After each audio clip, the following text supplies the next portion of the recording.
Hello, hello. So, going on live tonight,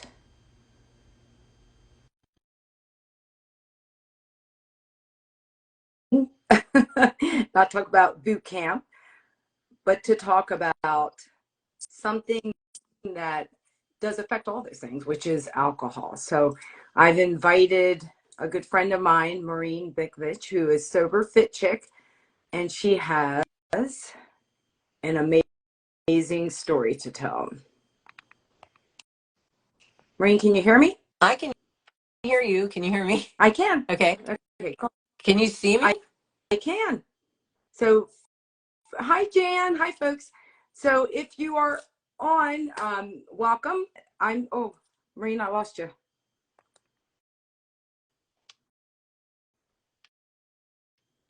Let me try to get her back. Oh, stay on. Are you there? Yeah, something. I, I can't see. I can't see you, but I can hear you. So Okay, we're both on. Um, so anyway, the reason that we're coming on tonight, Maureen and I both are in the fitness industry. We've both been in the beauty industry. Alcohol is obviously something we all deal with in our life, and obviously in my world, in the fitness world, and obviously in the beauty world, it is something that affects us. Do I still drink? Yes, I do drink. Am I a big drinker? No, because Karen can't really drink very much. Just because, and I also know that there's really no value in it as far as in the fitness world, but that's something we can talk about. The reason that we're meeting is that, to me, Maureen had this amazing story, and it resonated so much with me that I could probably recite it, because I've lost my father, she lost her father, and in that loss she made a change. But I'll let her share that story because it is such an amazing story. Well, it's not even a story, it's life, but it's something that I think might resonate with other people. So maybe you could share about that. yeah, absolutely. I was looking back in my journals before this call, um, and I'll just back up to about 2014 was when I really started to question my drinking. I knew I was drinking more than I wanted to, and it wasn't in alignment with who I was in a lot of ways, a lot of values. One being a fitness person Right. who really cared about their health. I just felt like I was living this kind of hypocritical life. So I started to question it back then. I was in a job that was way out of my, purview. I was a landlord and I was driving back and forth to Tyson's Corner. It was not in the fitness realm. It was something I couldn't stand doing. And at the same time, so I was going to Virginia for that. Pennsylvania, my mother was sick and getting sicker, and we were trying to help my father out. And then I'd come back to Maryland. So I was doing this driving triangle, and my drinking was ramping up due, I was drinking in relation to stress and sadness about my mother. And in the midst of that, my father had a stroke. And so now we're taking care of both of my parents. And I mean, we thought my father would have lived to, 100. So this was really a shocker. And that was a very hard time. And, what I've learned now in my whole journey is anytime we start linking alcohol to any type of stress, trauma, depression, or everyday stress, like right, coming home from work, levels of addiction start to set in because you're teaching your brain that you need alcohol in these situations. So as I was continuing on these months of sadness, mine and my siblings' alcohol use was going up because it's very common, right? I mean, you see it on every television show, every movie you watch. Oh, you feel bad, have a drink. You're stressed out, have a drink, right? So we were all doing what the society does, um, but unknowingly, it was really, really exacerbating my depression, which is something I'd like kind of battled all my life. And it was now increasing anxiety, which is a side effect of alcohol that we'll talk about. But so all of this is going on. And then my father has a stroke, and we were just all devastated. And he was, of course, worried because he thought for sure he'd outlive my mother too, the way things looked like they were appearing. So then he's just so worried about what's going to happen to my mother. Um, but he tried, boy, he was 92 and a half, and he really tried to come back from this stroke. And there was a point where they call it a peak, where you've hit your peak and now you're coming back down the other side. And the doctor said, look, your dad's not coming back from this, and you need to let him know. So we were having this meeting with my siblings, and my mother was there. She didn't really know what was going on, but um, we had kind of elected my brother to, tell dad what was going on. He understood. He couldn't talk as well, but he could still communicate. And my dad, even during this stroke, was still such a gentleman. I mean, so many lessons as he was passing. I can't even tell you the gifts in the darkness, as you might call it. But a doctor came in case my father had any questions, and my dad said, well, in his voice that you kind of have after a stroke when you can't really talk, he said, let me introduce you to my children. And he said, this is my oldest daughter, Merity, and she's an artist, and Donna, who's a scientist, a biochemist, and my son, Mark, who's a judge, and my daughter, Maureen, the drinker. And I was like, wow, did he just say that?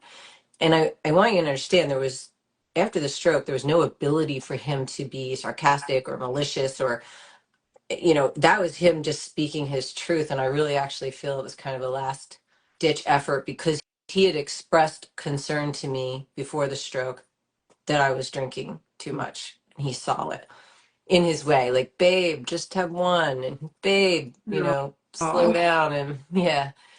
So none of my siblings caught what he said because of the gravity of the situation of what we were sharing with him on that day. But it really stuck with me. And I thought, I don't want to be known as the drinker. Right. I can't even, like, now I think about it, it breaks my heart. But you know what? He ended up helping you, right? 100%. It was, I'd already been thinking about it myself. And I just really feel like that was a last ditch effort. My dad, till the day he died, literally cared about us so much, and he cared about me so much that he said that. And that just solidified with me, okay, Maureen, it's time to make a change. And I had been looking up things like alcohol and depression, alcohol and anxiety, because I was feeling this like ramping up inside of me. And I am a person that looks up this stuff. I used to be a pharmaceutical rep. I used to sell antidepressants. Yeah. I sold Prozac. So you get a very big training as a pharmaceutical rep on the brain and depression. So I understood, and I'd always had depression. I had a major head trauma as a kid, have always struggled with it, but it was changing. Like, something was really changing. And I started to realize, because the way I would drink, Karen, being a fitness person, is I wouldn't drink during the week. Right. So I'd be like working out and eating right and having my green juices and sweating it out.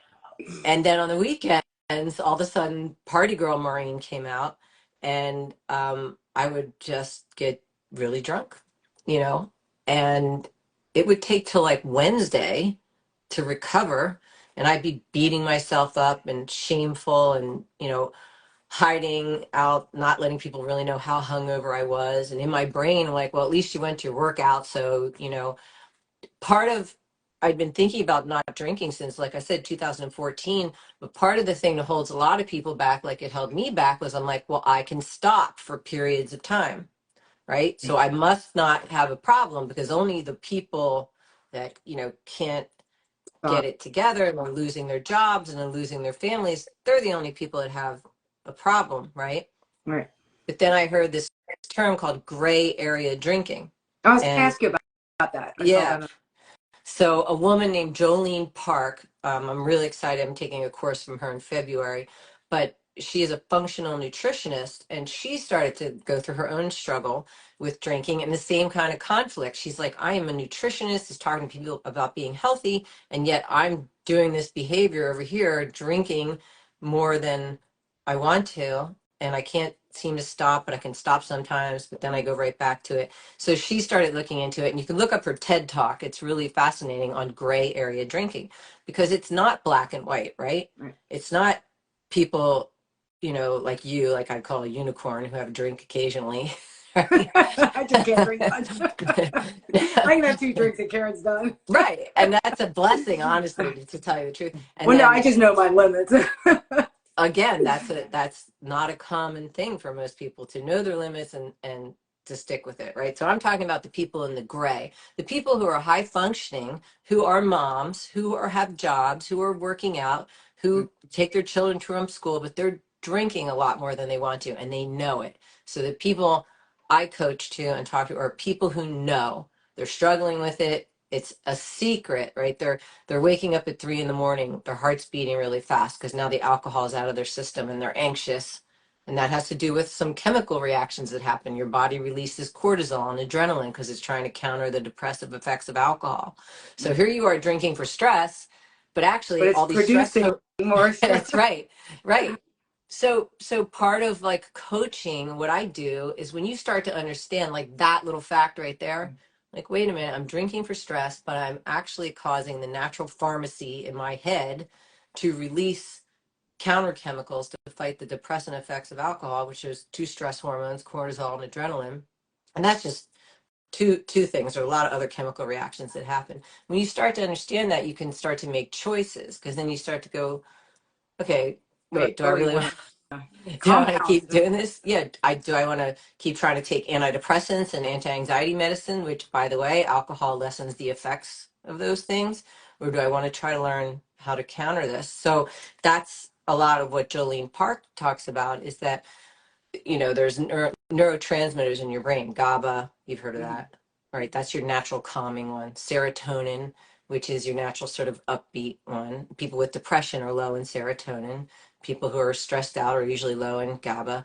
And people also drink when they're low in dopamine, right? And alcohol gives you a massive dopamine rush. And so your body goes, ooh, your brain says, oh, I like that. But your body knows, whoa, that was a much bigger rush than you're going to get from sex and reading a good book and having a good time with your family. So your body always tries to create homeostasis, meaning Mm-hmm. level. So when you have a drink, right, and that dopamine rush happens and all these chemical changes start happening, your body has a whole storehouse, your brain, of chemicals that it releases.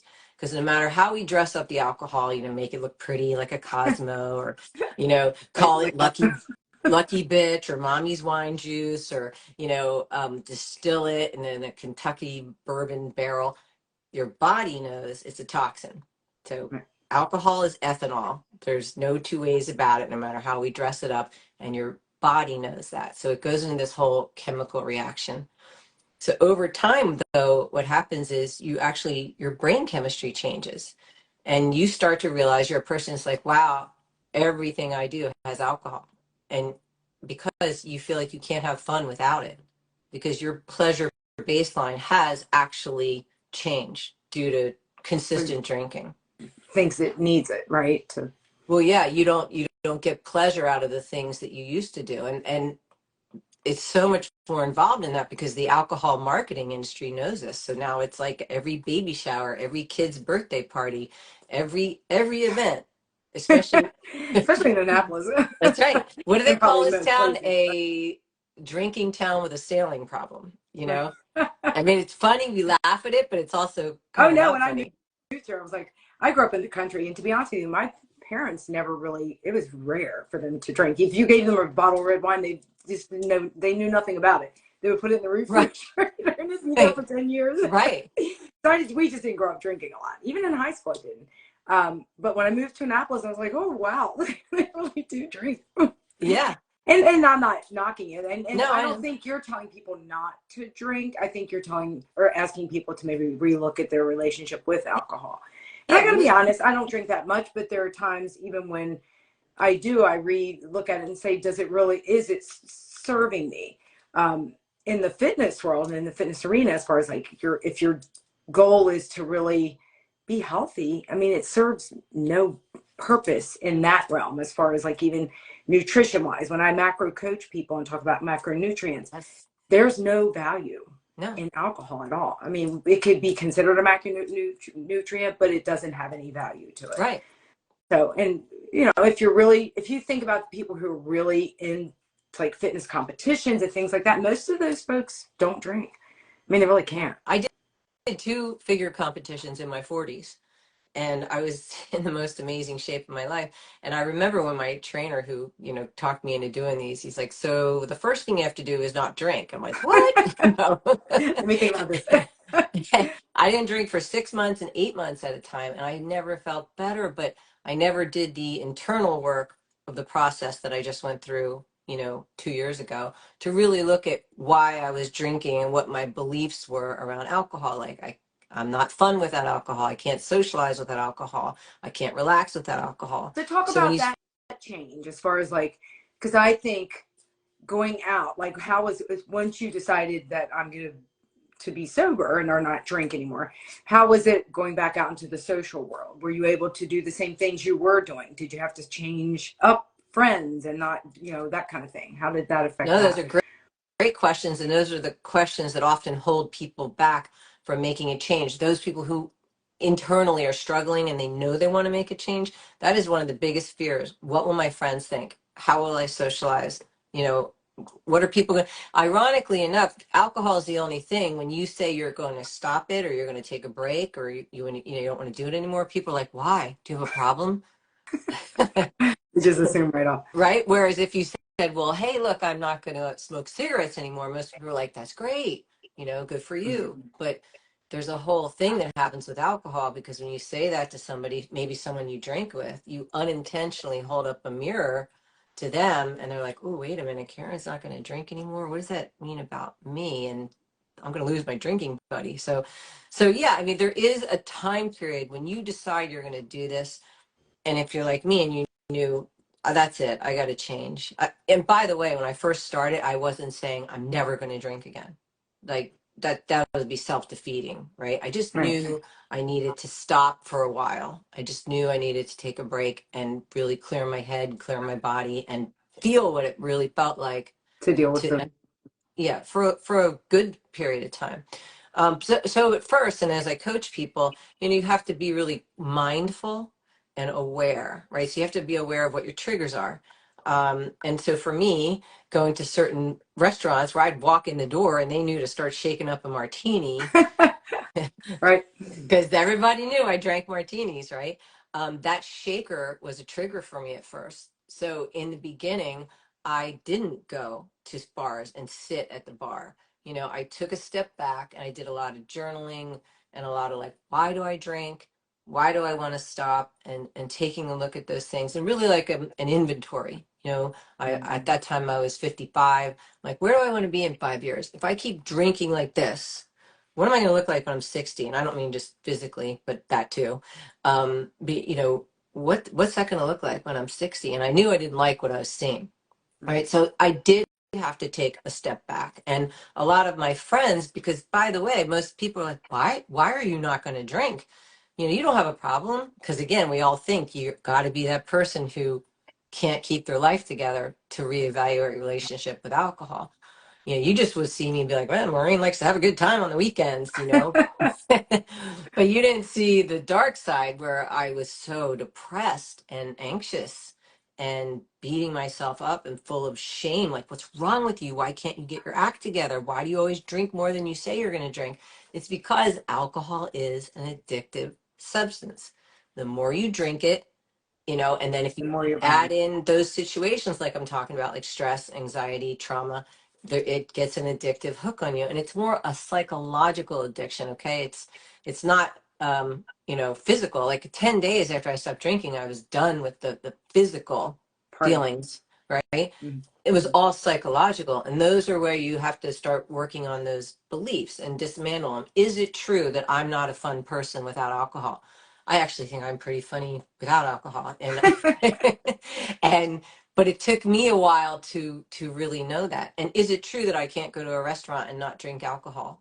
No, that's not true. You've gone You on know, vacations. You've gone to what, Italy, and you went I've to, gone where'd to you guys go Italy, recently? Croatia? Croatia. Right. Yeah. And, I definitely had to go through my process. And I work on tactics that I've learned that I now share with clients. Like the first wedding I went to, I had to have a buddy, a plan, and an escape. So that's a tactic, right? So my buddy was my husband, and we had this whole thing. I said, look, I'm not going to drink here. This is my first wedding. I want to make it to like when everybody starts dancing, and then you and I are going to do like the Irish farewell. So there's my Right. plan, and my escape. I'm going to say goodbye to the few people I needed to and head out of there. So it's just mindfulness, awareness. And if you drink, right, say I knew I wanted to stop, I didn't, from that point on, I didn't drink. So September 14th, 2 years ago was the last time I had a drink. But there've been years of me trying and drinking again, trying and drinking again. Um, Why that date? Was that like when your father said that to you, or was there a period there that you went through? Yeah, it was about so my father passed in July, and then I was really, just really struggling with it. And by the way, that's a common statistic that, so I told you in 2014 I started really thinking about it. Mhm. Um and the statistic is it takes about 5 to 7 years from the time someone really starts to think, I want to make a change here, if 5 to even 10 years before they actually make a change. So it's all these, I look back in my journals, how much I was struggling. Oh my gosh, I did it again. You're such a loser. Really harsh, not compassionate Thank words to you. myself. And then I do it again because it's an addictive cycle. In the fitness world, this phrase was coined by another coach called Sober Sis. It's called the detox retox cycle, right? Wait to So see. you detox all week and then you retox on the weekends and you detox all week. So I was caught in that loop, right? But why that date? Well, I've been going back and forth about it, and I looked back in my journals, and I was like bargaining with God, and I was like, okay, please let me go out to lunch with my friends today and only have 2 white wine spritzers. I literally wrote this in my journal, Wow. and all it took was my one friend at lunch to be like, well, screw that, I'm having a martini. I'm like, okay, so my resolve went right out the window, and I came home once again smashed that evening, right? Lunch, evening. And because in this town, you can always find people to hang out and drink Oh, with, that's for sure. Right. right? And I had just, that was it. And so literally on September 15th, that morning, I got down on my knees and I said, God, I can't do this without you. Like I've clearly shown that I can't do this without you. So that was the first thing I prayed. I'm serious. I really want to change. And then I had been looking at this coaching program and I signed up for that. And that didn't start till October 1st. So from September 14th, 15th till October 1st, I was on my own and I just journaled my face off, all the things I'm telling you, like, why do I drink? Why do I want to stop? What do I want my future self to look like? What are my goals? Am I going to get there doing what I'm doing now? No.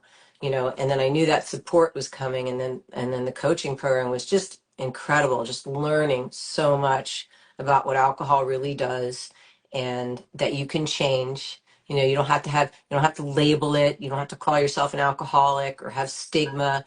And there were so many people in my group from all over the Oh, world, wow. uh, and we meet virtually. And so that's the other big thing is vulnerability, like being willing to share with people. Because when you keep it to yourself, right, it's a secret struggle, and you have all this shame around it. You're not gonna change. But when you share with somebody and go, you know what, I think I'm drinking too much, and it has to be someone that doesn't want to continue to drink with you because they're gonna be like, no, you know.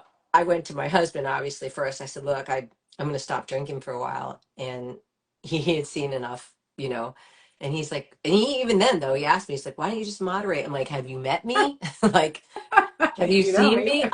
I clearly can't do that. So it's time to do something different, right? The definition of insanity is doing the same thing over and over again. Over again. That's Right. what I was doing.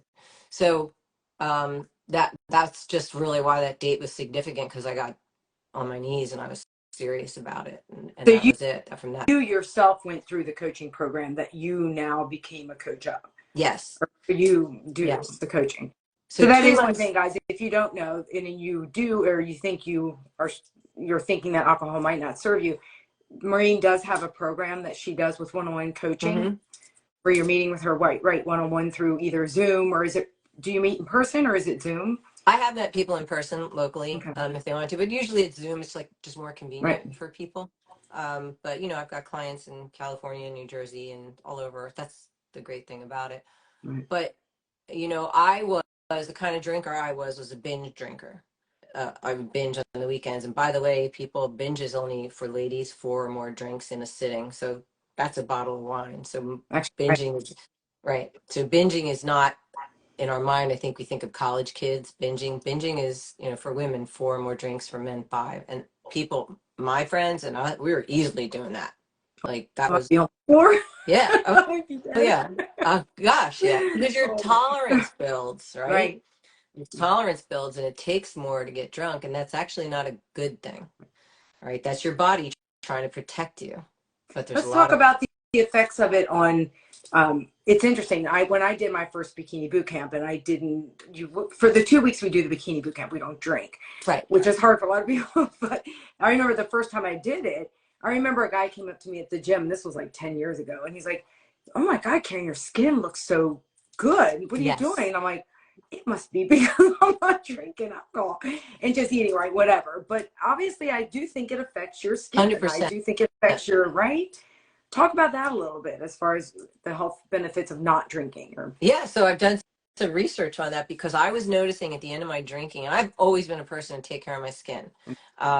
I love what you do with Saint makeup, and I've always been into that since I was like 12. I learned about taking care of your skin, and I was starting to, when I would drink, get really red in my face, and it didn't matter if it was red or white or vodka, and it's a histamine response, and these little blood vessels are getting larger. Well, the thing is, if you keep doing that over time, it can become permanent damage on your skin. And I was actually getting these little tiny red veins around here. And I even like went so far as to get them lasered because I thought it can't be the alcohol.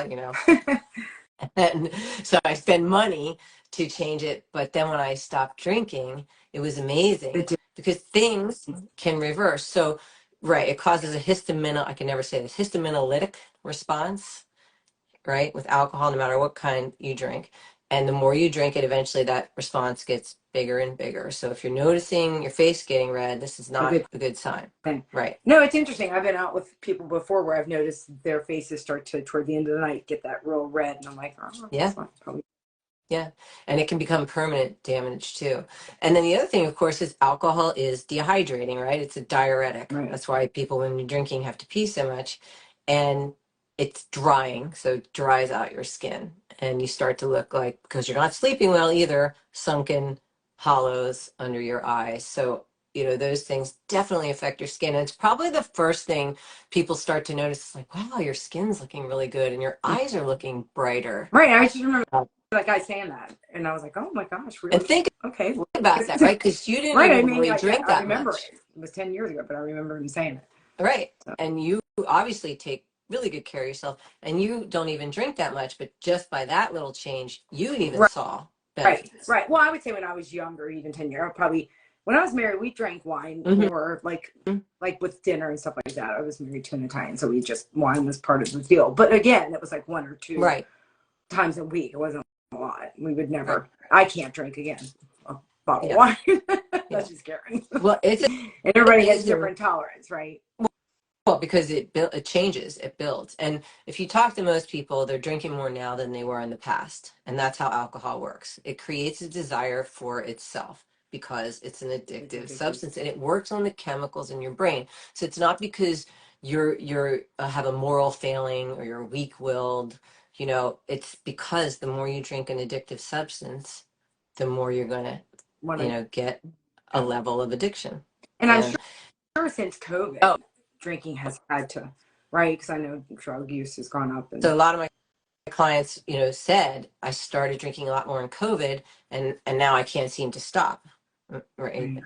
right. But again, and the worst thing you can do is beat yourself up and go into a shame spiral and hide it.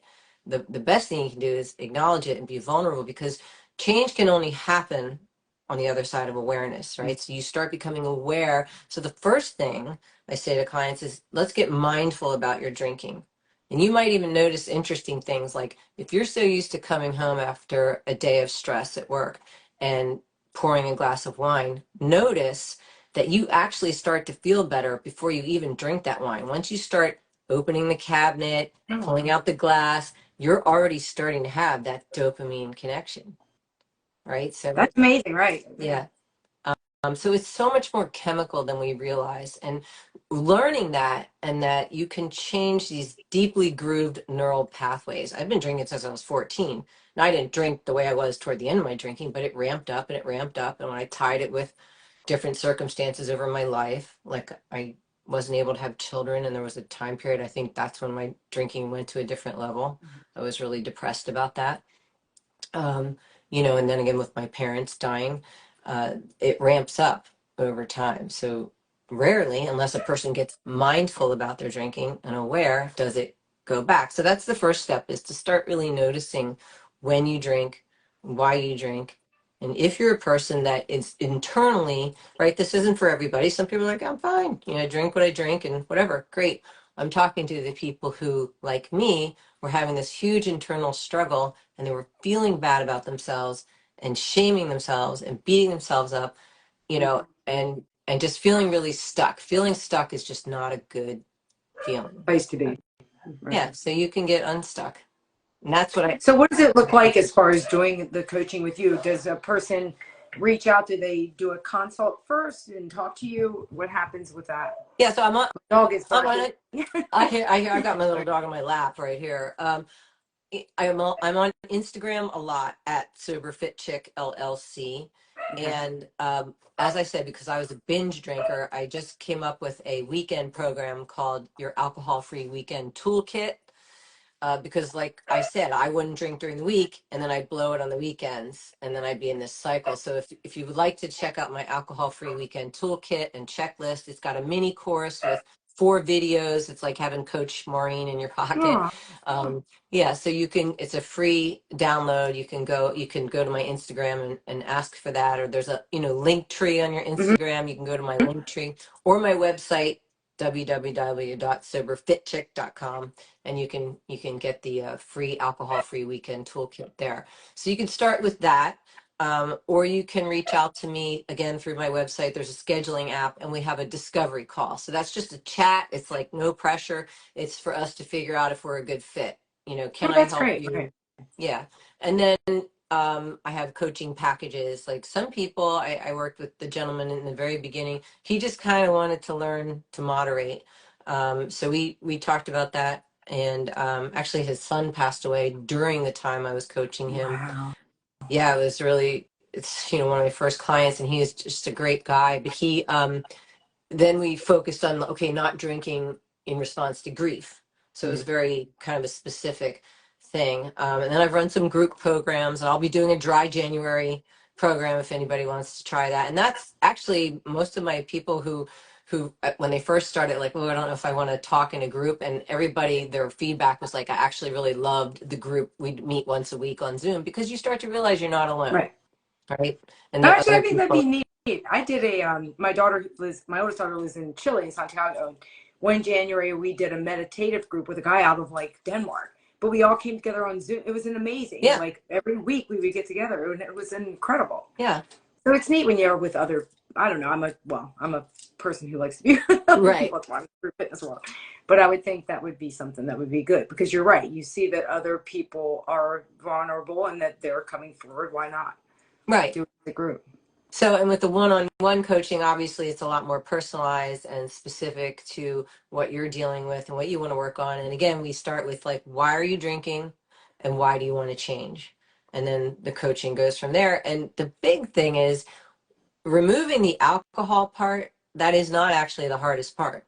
It's okay, now how do you learn to sit with the feelings, or the emotions, or coming home from work stressed, or your kids drove you crazy? How do you learn to deal with those things in a different way, right? So And what are you doing now? Like in response, like on the weekends, what do you do now if you're not going out to bars and drinking and dinner and drinking, stuff like that? What do you fill your weekends with to get yourself away from that kind of stuff? Well, I just went to Carpaccio for dinner before this and sat at the bar, because it doesn't bother me anymore after the, first initial period when I had to get rid of that here in the martini shaker trigger and all that. I still go out to eat and go out with friends and all of that, but it just doesn't revolve around alcohol. I've always loved to work out, but now I feel great working out. And this is kind of right. I don't think people realize it is. So if you have these amazing fitness goals, it really isn't helping you Oh, if you're drinking a lot. It really isn't. it's So. a myth that you can sweat it out. Okay, so that is a myth, and that's not what happens, right? There's so many effects. It's affecting your gut, it's affecting your liver, it's affecting your brain, it's affecting muscle recovery, right? It's affecting nutrient absorption. Alcohol is so pervasive; it goes to every cell of the body. It doesn't.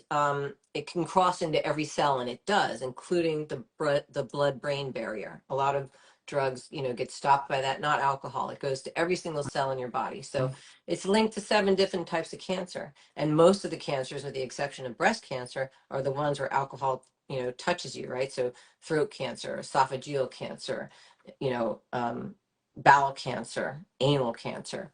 Why? Because it's going through your There's system. a system. It's a toxin. I would highly recommend everybody listen to the Huberman Lab about alcohol. If you heard of Andrew Huberman, How do you spell his last name? So that they. Huberman. Okay. And he cites a study that is pretty revolutionary. 30,000 people in the UK blood bank. And these are younger, healthier people. They didn't have all these other, comorbidity issues. And the conclusion really came to that people who are drinking, um, 7 to 14 drinks a week, and it doesn't matter whether you drink 1 or 2 glasses of wine every night, or you were like me and you were drinking all 7 to 14 on the weekends. The conclusion is there's really no benefit to drinking alcohol for any health benefit. So I've When I listened do have, to it's it. interesting because you have these.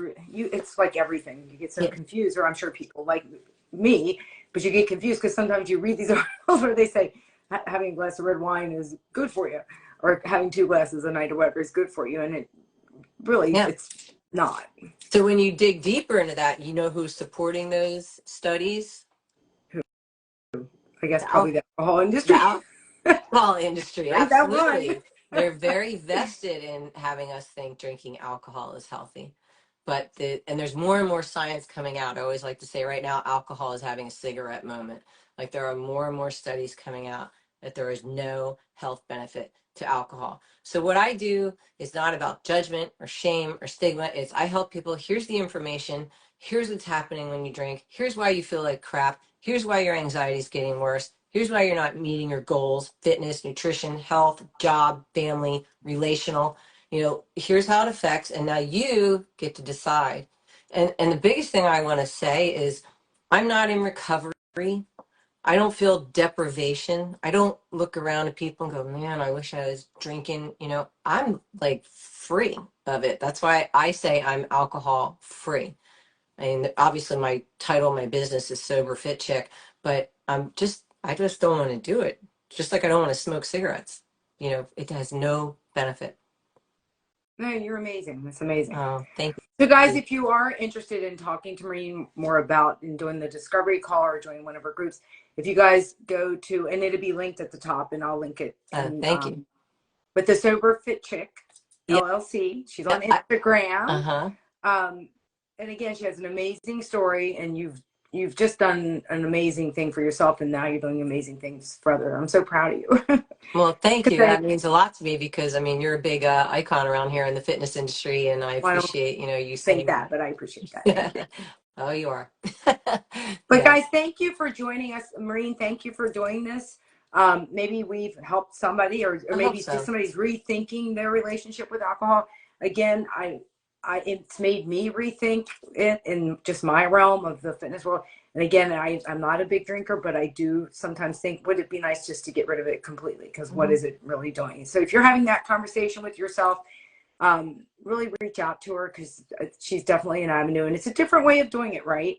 Yeah. I know we talked about AA, and that's one way that people can do it, but this is a different way, right? Yeah, Or is that? that never spoke to me because I just couldn't, I didn't feel I was powerless and that I needed to label myself anything. The more research I did, it just made sense to me to make a choice. And so that just worked better for me. I have plenty of friends that I know they're in AA and it's worked really well for them. Right. So this is a different path for other people who feel that AA is not for them.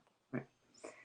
So guys, thank you. I've seen so many. We'll get back to the comments. I'll get back to this. Was my first live stream as a dual with another person. So this was, I'm a little naive with it, but I'll go back and answer any questions. And obviously you can obviously reach out to Maureen. Maureen, thank you. This was wonderful. Thanks, Karen. That was fun. I'll Bye, see you guys. later. Bye-bye.